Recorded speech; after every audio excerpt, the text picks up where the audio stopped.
ನಲ್ಮೆಯ ಮಿತ್ರರಿಗೆ ಮಧುಮಾಲಾ ಕಥಾಸ್ಮೃತಿ ಯೂಟ್ಯೂಬ್ ಚಾನಲ್ಗೆ ಆತ್ಮೀಯ ಸ್ವಾಗತ.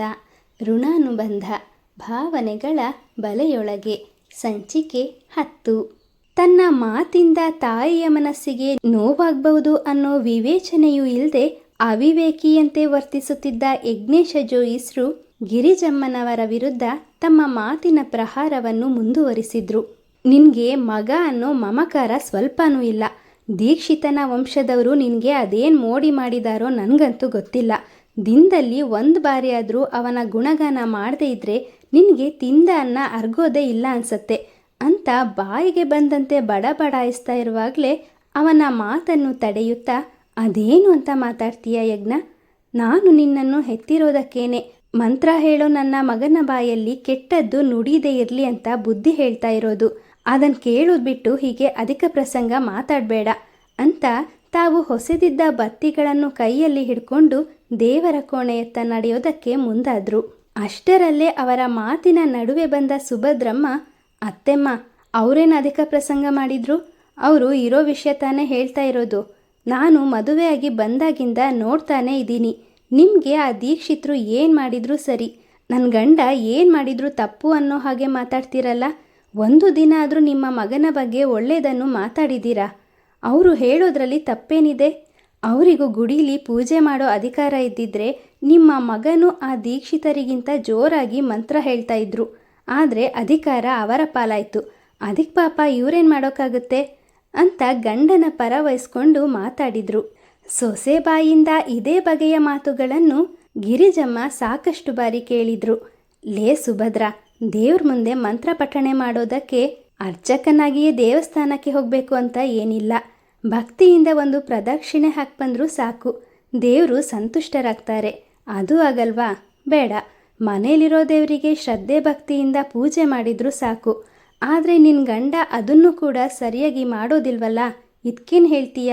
ಇನ್ನೇನಾದರೂ ಗುಡೀಲಿ ಪೂಜೆ ಮಾಡೋ ಅಧಿಕಾರ ಅವನಿಗೆ ಸಿಕ್ಬಿಟ್ರೆ ಅವನು ನೆಟ್ಟಗೆ ದೇವರಿಗೆ ದೀಪ ಕಾಣಿಸ್ತಾನೋ ಇಲ್ವೋ ನಾ ಕಾಣೆ. ಹೋಗು, ನಿನ್ನ ಗಂಡನ ಪರ ವಕಾಲತ್ತು ವಹಿಸ್ಕೊಂಡು ಮಾತನಾಡೋದು ಬಿಟ್ಟು ಅಡುಗೆ ಮನೆ ಕೆಲಸ ನೋಡ್ಕೊ ಅಂದರು. ಯಜ್ಞೇಶ ಜೋಯಿಸರಿಗೆ ಗಿರಿಜಮ್ಮನ ಮಾತುಗಳನ್ನು ಸಹಿಸೋದಕ್ಕೆ ಆಗಲಿಲ್ಲ. ಅಮ್ಮ, ನೀನು ನನ್ನ ತುಂಬ ಅವಮಾನ ಮಾಡ್ತಿದ್ಯಾ. ಒಂದು ಸಲ ಅರ್ಚಕನ ಪಟ್ಟ ಸಿಗಲಿ, ಆಗ ನೋಡ್ತಾ ಇರು. 24 ಗಂಟೆನೂ ಆ ದೇವಸ್ಥಾನದಲ್ಲೇ ಇರ್ತೀನಿ. ಆದರೆ ಅದು ಕನಸಿನ ಮಾತು ಅಂತ ನನಗೂ ಗೊತ್ತು. ದೇವಸ್ಥಾನದಲ್ಲಿ ಮಂಗಳಾರತಿಗೆ ಹಾಕೋ ಹಣವನ್ನೆಲ್ಲ ಗುಳುಂ ಮಾಡೋ ಉದ್ದೇಶದಿಂದಲೇ ಆ ದೀಕ್ಷಿತ ದೇವಸ್ಥಾನದ ಪೂಜೆನ ಯಾರಿಗೂ ಬಿಟ್ಕೊಡೋದಕ್ಕೆ ಒಪ್ತಿಲ್ಲ. ಕಾಂಚನದ ಹಿಂದೆ ಬಿದ್ದಿರೋ ಕಳ್ಳ ಅವನು ಅಂತ ದೀಕ್ಷಿತ್ರ ವಿರುದ್ಧ ಆಪಾದನೆ ಎಸಗೋದಕ್ಕೆ ಪ್ರಾರಂಭಿಸಿದ್ರು. ಮಗನ ಮಾತಿಗೆ ಕೆಂಡಾಮಂಡಲರಾದ ಗಿರಿಜಮ್ಮ, ಮುಚ್ಚೋ ಬಾಯಿ ಸಾಕು, ಎಲುಬಿಲ್ಲದ ನಾಲಿಗೆ ಅಂತ ಬಾಯಿಗೆ ಬಂದಂತೆ ಮಾತಾಡಬಾರ್ದು. ನಾನು ದೀಕ್ಷಿತನನ್ನು ಅವನ ತಂದೆಯ ಕಾಲದಿಂದಲೂ ನೋಡ್ಕೊಂಡು ಬಂದಿದ್ದೀನಿ. ಅವನಾಗಲಿ ಅವನ ತಂದೆಯಾಗಲಿ ಒಂದು ದಿನವೂ ದೇವಸ್ಥಾನದ ಸಂಪತ್ತಿಗಾಗಲಿ ಅಥವಾ ಮಂಗಳಾರತಿ ತಟ್ಟೆಗೆ ಬೀಳೋ ಹಣಕ್ಕಾಗಿ ಆಸೆ ಪಟ್ಟವರಲ್ಲ. ಶ್ರದ್ಧೆ ಭಕ್ತಿಯಿಂದ ದೇವರಿಗೆ ಸೇವೆ ಮಾಡ್ತಾ ಬಂದಿರೋದಕ್ಕೆ ಆ ಶ್ರೀರಾಮಚಂದ್ರನೇ ಸಂತೃಪ್ತಿಯಾಗಿ ತಲೆ ತಲಾಂತರದಿಂದ ಅವರಿಂದ ಸೇವೆ ಮಾಡಿಸಿಕೊಳ್ತಾ ಇರೋದು. ನೀನು ಇದೆಯಾ? ನಿಮ್ಮಪ್ಪ ಬಿಟ್ಟು ಹೋಗಿರೋ ಅರ್ಧ ಎಕರೆ ಜಮೀನನ್ನೇ ಸರಿಯಾಗಿ ನೋಡ್ಕೊಳ್ಳೋದಕ್ಕೆ ಆಗ್ತಿಲ್ಲ. ಶಿವ ಕೊಟ್ಟಿರೋ ಜೋಳಿಗೆ ಅಂತ ತೂಗು ಹಾಕಿದ್ರೆ ಆಗುತ್ತಾ? ಜಮೀನಿನಲ್ಲಿ ಕಷ್ಟಪಟ್ಟು ಬೇಸಾಯ ಮಾಡಬೇಕು. ಆಗ ಮಾತ್ರ ಹೊಟ್ಟೆಗೆ ಹಿಟ್ಟು, ಇಲ್ಲಾಂದರೆ ತಣ್ಣೀರು ಬಟ್ಟೆನೇ ಗಟ್ಟಿ. ಏನೋ ನನ್ನ ಮೊಮ್ಮಗ ದಿನೇಶಂಗೆ ಇತ್ತೀಚೆಗೆ ಆ ದೇವರು ಒಳ್ಳೆ ಬುದ್ಧಿ ಕೊಟ್ಟಿದ್ದಾನೆ ಅನ್ಸತ್ತೆ. ಎಷ್ಟೋ ವರ್ಷದಿಂದ ನೀರು ಕಾಣದ ಭೂಮಿ ತಾಯಿಗೆ ನೀರು ಕಾಣಿಸ್ತಿದ್ದಾನೆ. ಅದು ಇನ್ನು ಎಷ್ಟು ದಿನಾನೋ ಗೊತ್ತಿಲ್ಲ. ಏನೋ ಇದರಿಂದ ಆದರೂ ಜೀವನಕ್ಕೊಂದು ಆಧಾರ ಆಗ್ತಿದೆ. ಹೋಗಿ ಇದನ್ನೆಲ್ಲ ನಿನ್ನ ಹತ್ರ ಹೇಳ್ತಿದ್ದೀನಲ್ಲ. ನಿನ್ನ ಹತ್ರ ಹೇಳೋದು ಒಂದೇ, ಕೋಣದ ಮುಂದೆ ಕಿನ್ನರಿ ಬಾರಿಸೋದು ಒಂದೇ. ಮುಂಜಾನೆ ಎದ್ದಾಗಿಂದ ರಾತ್ರಿ ಮಲ್ಗೋವರೆಗೂ ಆ ದೀಕ್ಷಿತನನ್ನು ಬಾಯಿಗೆ ಬಂದಂತೆ ಅಂದೇ ಇದ್ದರೆ ನಿನಗೆ ಸಮಾಧಾನನೇ ಇಲ್ಲ. ನೀವಿಬ್ಬರು ಗಂಡ ಹೆಂಡತಿ ಏನಾದರೂ ಮಾಡ್ಕೊಳ್ಳಿ ಅಂತ ದೇವರ ಕೋಣೆಯತ್ತ ಹೆಜ್ಜೆ ಹಾಕಿದ್ರು. ದೀಕ್ಷಿತ್ರ ಬಗ್ಗೆ ಜೋಯಿಸ್ರಿಗೆ ತಿಳಿಯದ ವಿಷಯವೇನೂ ಆಗಿರಲಿಲ್ಲ. ಆದರೂ ತಮ್ಮ ಮನ ಬಂದಂತೆ ಮಾತಾಡ್ತಾ ದೀಕ್ಷಿತ್ರ ಬಗ್ಗೆ ಇಲ್ಲ ಸಲ್ಲದನ್ನು ಅಪಪ್ರಚಾರ ಮಾಡ್ತಾ ಅಗ್ರಹಾರದಲ್ಲೆಲ್ಲ ವಿಷ ತುಂಬೋ ಪ್ರಯತ್ನವನ್ನು ಮಾಡ್ತಾನೇ ಇದ್ರು. ಇತ್ತ ದಿನಗಳು ಉರುಳಿದಂತೆ ಸರ್ವಮಂಗಳ ತನ್ನ ತುಂಟಾಟಗಳನ್ನೆಲ್ಲ ಬಿಟ್ಟು ಮೊದಲಿಗಿಂತ ಗಂಭೀರಳಾದ್ಲು.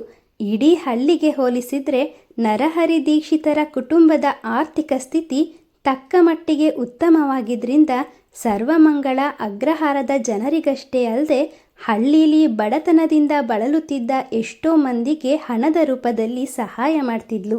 ಹಳ್ಳೀಲಿ ಯಾರಾದರೂ ಸಮಸ್ಯೆ ತೊಂದರೆ ಅಂತ ಬಂದರೆ ತನ್ನ ಕೈಲಾದ ಸಹಾಯ ಮಾಡ್ತಿದ್ದ ಸರ್ವಮಂಗಳ ಹಳ್ಳಿಲೇ ನೆಚ್ಚಿನ ಮಗಳು ಅನ್ನಿಸ್ಕೊಂಡಿದ್ಲು. ಅವಳ ಪರೋಪಕಾರಿ ಗುಣದಿಂದ ಪ್ರತಿಯೊಬ್ಬರ ಬಾಯಿಲೂ ಸರ್ವಮಂಗಳನ ಬಗ್ಗೆ ಒಳ್ಳೆಯ ಮಾತುಗಳೇ ಬರ್ತಿದ್ವು. ದೀಕ್ಷಿತರು ದಾರಿಲಿ ಓಡಾಡುವಾಗ, ದೀಕ್ಷಿತ್ರೆ, ನಿಮಗೆ ಗಂಡು ಸಂತಾನ ಇಲ್ಲ ಅನ್ನೋ ಕೊರ್ಗೆ ಬೇಡ, ಸರ್ವಮಂಗಳನಂತಹ ಮುತ್ತಿನಂಥ ಮಗಳನ್ನು ಹೆತ್ತಿರೋ ನೀವೇ ಧನ್ಯರು ಅನ್ನೋ ಹೊಗಳಿಕೆ ಮಾತುಗಳು ದೀಕ್ಷಿತ ದಂಪತಿಗಳ ಕಿವಿಗಳನ್ನು ತಂಪಾಗಿಸ್ತಾ ಇದ್ವು. ದೀಕ್ಷಿತರು ತಮಗೆ ಗಂಡು ಸಂತಾನ ಇಲ್ಲ ಅಂತ ಯಾವತ್ತೂ ಕೊರ್ಗಿದವರಲ್ಲ. ಅಷ್ಟಕ್ಕೂ ಅವರು ವಿಶ್ವನಾಥನನ್ನು ತಮ್ಮ ಸ್ವಂತ ಮಗ ಅಂತಾನೆ ಬೆಳೆಸಿದ್ರು. ತಂದೆಯ ಪ್ರೀತಿಯ ಮಗಳಾಗಿದ್ದ ಸರ್ವಮಂಗಳ ಅಪ್ಪ ಅಮ್ಮನ ಒಪ್ಪಿಗೆ ಪಡೆದು ಪಕ್ಕದ ಪೇಟೆಯಲ್ಲಿದ್ದ ಸರ್ಕಾರಿ ಕಾಲೇಜಲ್ಲಿ ದ್ವಿತೀಯ PUC ವ್ಯಾಸಂಗ ಮಾಡ್ತಿದ್ಲು. ಮೊದಲು ಈ ವಿಚಾರವಾಗಿ ಅನ್ನಪೂರ್ಣಮ್ಮನವರ ವಿರೋಧವಿದ್ರೂ ಮಗಳ ಪ್ರೀತಿಯ ಮಾತುಗಳಿಗೆ ಮಣಿದು ಅವಳ ಇಷ್ಟವನ್ನು ಬೆಂಬಲಿಸಿದ್ರು.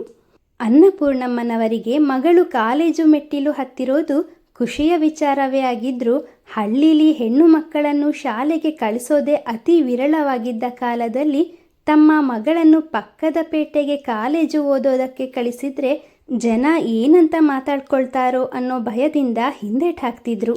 ಅನ್ನಪೂರ್ಣ, ಈ ಹಳ್ಳೀಲಿ ಇದುವರೆಗೂ ಯಾವ ಹೆಣ್ಣು ಮಗುನೂ ಕಾಲೇಜಿನ ಮೆಟ್ಟಿಲು ಹತ್ತಿಲ್ಲ. ನಮ್ಮ ಮಗಳು ಅದನ್ನು ಸಾಧನೆ ಮಾಡಿ ತೋರಿಸ್ತಿದ್ದಾಳೆ ಅಂದರೆ ಖುಷಿ ಪಡಬೇಕು. ಅದ್ಬಿಟ್ಟು ಹೀಗೆ ಭಯ ಪಡ್ಕೊಂಡು ಆ ಮಗುವನ್ನು ಭಯಪಡಿಸ್ತೀಯಲ್ಲ ಅಂತ ಹೇಳ್ತಿದ್ದ ದೀಕ್ಷಿತರ ಮಾತು ಅವರಿಗೂ ಸರಿ ಅನಿಸಿತ್ತು. ತನ್ನ ಜೀವದ ಗೆಳತಿ ಕಾಲೇಜು ಸೇರ್ಕೊಳ್ತಾ ಇರೋ ವಿಷಯ ತಿಳಿದ ಸರಸ್ವತಿಗೂ ಕಾಲೇಜು ಸೇರೋ ಆಸೆಯಾಯಿತು. ತನ್ನ ತಂದೆ ಯಜ್ಞೇಶ ಜೋಯಿಸರ ಬಳಿ ವಿಷಯ ತಿಳಿಸಿದಾಗ ಅವರು ಮೊದಲಿಗೆ ಮಗಳ ಆಸೆಯನ್ನು ನಿರಾಕರಿಸಿದ್ರು. ಯಾವಾಗ ನರಹರಿ ದೀಕ್ಷಿತರ ಮಗಳು ಸರ್ವಮಂಗಳ ಕಾಲೇಜಿಗೆ ಸೇರ್ತಾ ಇರೋ ವಿಷಯ ಜೋಯಿಸ್ರಿಗೆ ತಿಳಿತೋ ಅವರ ಮೇಲಿನ ದ್ವೇಷದ ಪರಿಣಾಮವಾಗಿ ಸರಸ್ವತಿಗೂ ಕಾಲೇಜಿಗೆ ಹೋಗೋ ಅವಕಾಶ ದೊರೆಯಿತು. ಸರಸ್ವತಿ ಹಾಗೂ ಸರ್ವಮಂಗಳಾರ ನಡುವಿನ ಸ್ನೇಹ ಜೋಯಿಸ್ರಿಗೂ ತಿಳಿದಿದ್ರು ಅವರನ್ನು ಬೇರೆ ಮಾಡೋ ವಿಧಾನ ಅವ್ರಿಗೆ ತಿಳಿದಿರಲಿಲ್ಲ. ಅವಳೊಂದಿಗೆ ಇಷ್ಟು ಸ್ನೇಹ ಸಲುಗೆ ಒಳ್ಳೆಯದಲ್ಲ ಅಂತ ಬುದ್ಧಿ ಹೇಳಿದಾಗಲೂ ಕೇಳದ ಮಗಳನ್ನು ಹೇಗೆ ತಮ್ಮ ದಾರಿಗೆ ತರೋದು ಅಂತ ಯೋಚಿಸಿ ಅವರು ಮಾಡುತ್ತಿದ್ದ ಉಪಾಯಗಳೆಲ್ಲ ತಲೆ ಕೆಳಗಾಗ್ತಿತ್ತು. ಅವಳ ತಾಯಿ ಸುಭದ್ರಮ್ಮ ಹಾಗೂ ಸರಸ್ವತಿ ಅಣ್ಣ ದಿನೇಶನ ಬುದ್ಧಿ ಮಾತುಗಳಿಗೂ ಬಗ್ಗದ ಸರಸ್ವತಿ ತನ್ನ ಪ್ರಾಣ ಸ್ನೇಹಿತೆಯ ಸ್ನೇಹವನ್ನು ಬಿಟ್ಟುಕೊಡೋದಕ್ಕೆ ತಯಾರಿರಲಿಲ್ಲ. ಇದಕ್ಕೆ ಸರಿಯಾದ ಮಾರ್ಗ ಅಂದರೆ ಸರಸ್ವತಿನ ಶಾಲೆಯಿಂದ ಬಿಡಿಸೋದೇ ಸೂಕ್ತ ಅಂತ ಯೋಚಿಸಿದ ಜೋಯಿಸರ ಮನಸ್ಸು ದೀಕ್ಷಿತರ ಮೇಲಿನ ಅಸೂಯೆಯಿಂದ ತಮ್ಮ ಮಗಳು ಅವರ ಮಗಳಿಗಿಂತ ಕಡಿಮೆ ಏನೂ ಇಲ್ಲ ಅಂತ ತೋರಿಸಿಕೊಳ್ಳೋದಕ್ಕೆ ಸರಸ್ವತಿಯನ್ನು ಶಾಲೆಯಿಂದ ಬಿಡಿಸೋ ಉಪಾಯವನ್ನು ಕೈಬಿಟ್ಟಿದ್ರು. ಸರ್ವಮಂಗಳ ಹಾಗೂ ಸರಸ್ವತಿ ಓದ್ತಾ ಇದ್ದ ಕಾಲೇಜಲ್ಲಿ ಹುಡುಗಿಯರಿಗಿಂತ ಹುಡುಗರ ಸಂಖ್ಯೆನೇ ಅಧಿಕವಾಗಿತ್ತು. ಸಂಪ್ರದಾಯಸ್ಥ ಕುಟುಂಬದಲ್ಲಿ ಬೆಳೆದ ಹೆಣ್ಣು ಮಕ್ಕಳು ತಮ್ಮ ಕಾಲೇಜು ಮುಗಿಸಿ ಮನೆಗೆ ಹೋಗೋವರೆಗೂ ಯಾವೊಬ್ಬ ಹುಡುಗನನ್ನೂ ಸಹ ತಲೆ ಎತ್ತಿ ನೋಡೋ ಧೈರ್ಯ ಮಾಡ್ತಿರ್ಲಿಲ್ಲ. ಆದರೆ ಆ ಒಂದು ಪ್ರಸಂಗ ಸರ್ವಮಂಗಳನಿಗೆ ಹುಡುಗರ ಸ್ನೇಹವನ್ನು ಪರಿಚಯಿಸಿತ್ತು. ಅಂದೊಮ್ಮೆ ತರಗತಿಯಲ್ಲಿದ್ದ ಕೆಲವೊಂದು ಪುಂಡ ಹುಡುಗರು ಗುಂಪು ಕಟ್ಕೊಂಡು ಸರ್ವಮಂಗಳ, ಸರಸ್ವತಿ ಹಾಗೂ ಇನ್ನುಳಿದ 4 ಹುಡುಗಿಯರನ್ನು ಸುತ್ತುವರೆದು ಛೇಡಿಸಲಾರಂಭಿಸಿದ್ರು. ಅದರಲ್ಲಿ ಒಬ್ಬಾತ ಸರ್ವಮಂಗಳನ ಬಳಿ ಬಂದು, ಓಹೋ ಪುಲ್ಚಾರು ಕಣ್ರೋ, ಅದಕ್ಕೆ ಅನ್ಸುತ್ತೆ ಈ ಹುಡುಗಿಗೆ ಆ ದೇವರು ಸೌಂದರ್ಯ ಜೊತೆ ಬುದ್ಧಿನೂ ಸ್ವಲ್ಪ ಹೆಚ್ಚೇ ಕೊಟ್ಟಿದ್ದಾನೆ ಅಂದಾಗ, ಹೌದು ಕಣೋ, ಪಕ್ಕದ ರಾಮುಹಳ್ಳಿ ಶ್ರೀರಾಮಗುಡಿಯ ಅರ್ಚಕರ ಒಬ್ಳೆ ಮಗಳು ಯೋಳು ಅಂದ ಮತ್ತೊಬ್ಬ. ಲೋ, ಇಲ್ಲೊಂದು ಪುಲ್ಚಾರಿದೆ ಕಣ್ರೋ ಅಂತ ಮತ್ತೊಬ್ಬಾತ ಸರಸ್ವತಿನ ಸುತ್ತುವರಿದು ರೇಗಿಸೋದಕ್ಕೆ ಪ್ರಾರಂಭಿಸ್ದ. ಸರಿಯಾದ ಸಮಯಕ್ಕೆ ಅವರ ಮಾತಿನ ಮಧ್ಯದಲ್ಲಿ ಬಂದ ಸುಧಾಮ, ಸ್ನೇಹಿತರೆ, ಯಾಕೆ ಈ ಹೆಣ್ಣು ಮಕ್ಕಳನ್ನು ಅಷ್ಟೊಂದು ಗೋಳು ಹಾಕ್ಕೊಳ್ತೀರಾ? ಅವರು ಯಾವ ಜಾತಿ ಧರ್ಮದವರಾದರೆ ಏನಂತೆ, ಅವರೆಲ್ಲರೂ ನಮ್ಮ ಸ್ನೇಹಿತರೆ ಅಲ್ವಾ? ನೀವು ಕೂಡ ಕೂತ್ಕೊಂಡು ಚೆನ್ನಾಗಿ ಅಭ್ಯಾಸ ಮಾಡಿ, ಆಗ ನೀವು ಕೂಡ ಅವರಂತೆ ಬುದ್ಧಿವಂತರಾಗ್ತೀರಾ. ಅದ್ಬಿಟ್ಟು ಅವ್ರನ್ನ ಹೀಗೆ ಸುತ್ತಿದ್ರೆ ಬುದ್ಧಿ ಬರೋದಿಲ್ಲ, ಇರೋ ಬುದ್ಧಿನೂ ಹಾಳಾಗಿ ಹೋಗುತ್ತೆ ಅಂತ ಗೆಳೆಯರಿಗೆ ಎಚ್ಚರಿಕೆ ನೀಡ್ದ. ಅವರಲ್ಲೊಬ್ಬ ಮುಂದೆ ಬಂದು, ಗೆಳೆಯ, ನೀನು ಹೇಳೋದೇನೋ ಸರಿ, ಓದಿದ್ರೆ ನಮಗೂ ಬುದ್ಧಿ ಬರುತ್ತೆ. ಆದರೆ ಈಗ ನಾವು ಓದ್ಕೊಂಡು ಕಾಲ ಕಳೆದ್ರೆ ಈ ರೀತಿ ಖುಷಿಯಾಗಿ ಸಮಯ ಕಳೆಯೋದಕ್ಕಾಗತ್ತಾ? ನಾವು 50 ಜನರಲ್ಲಿ ಇರೋದೇ 6-7 ಜನ ಹುಡುಗಿರು. ಆದರೆ ಅವರಲ್ಲಿ ಯಾರೊಬ್ಬರು ಒಂದು ದಿನಾನೂ ನಮ್ಮನ್ನು ಕಣ್ಣೆತ್ತಿ ಸಹ ನೋಡೋದಿಲ್ಲ. ನಾವೇನು ಅವರನ್ನು ಕೆಟ್ಟ ದೃಷ್ಟಿಯಿಂದ ನೋಡ್ತಾ ಇಲ್ಲ, ಅವರ ಫ್ರೆಂಡ್ಶಿಪ್ ಬಯಸ್ತಾ ಇದ್ದೀವಿ ಅಷ್ಟೇ ಅಂದ.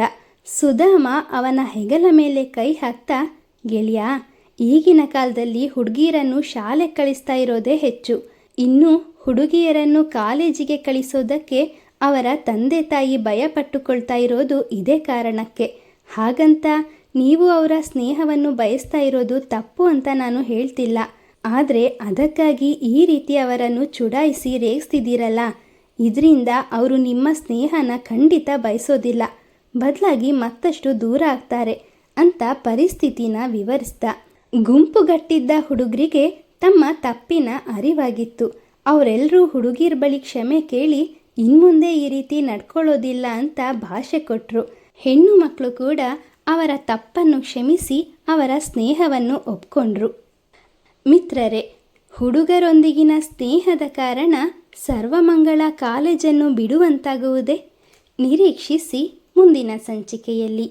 ನೀವಿನ್ನೂ ನಮ್ಮ ಚಾನಲನ್ನು ಸಬ್ಸ್ಕ್ರೈಬ್ ಮಾಡಿಕೊಳ್ಳದೆ ಕಥೆ ಕೇಳ್ತಾ ಇದ್ದೀರಾ ಅಂದರೆ ದಯವಿಟ್ಟು ಚಾನಲನ್ನು ಸಬ್ಸ್ಕ್ರೈಬ್ ಮಾಡಿಕೊಂಡು ನಮ್ಮನ್ನು ಪ್ರೋತ್ಸಾಹಿಸಿ.